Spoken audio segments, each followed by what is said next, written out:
মুমিন তারা যারা আল্লাহকে এবং তার রসুলকে বিশ্বাস করে, কোনো সন্দেহ করে না। এক নাম্বার বৈশিষ্ট্য আমরা পেয়ে গেলাম, সন্দেহ ছাড়া আল্লাহ এবং তার রসুলকে বিশ্বাস করা, এটা মুমিনের অন্যতম প্রধান বৈশিষ্ট্য। দুই নাম্বার, ওয়াজাহাদু বিআমওয়ালিহিম ওয়া আনফুসিহিম ফি সাবিলিল্লাহ, যারা নিজেদের জানমাল নিয়ে আল্লাহর রাস্তায় লড়াই করে, এটা হলো দ্বিতীয় বৈশিষ্ট্য।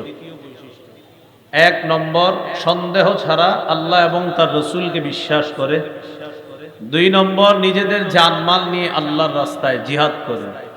আল্লাহ বলেন, উলাইকা হুমুস সাদিকুন, তারাই সত্যবাদী, আমি আল্লাহ তাদেরকে সত্যবাদী মুমিন বলে কোরআনে ঘোষণা করে দিলাম।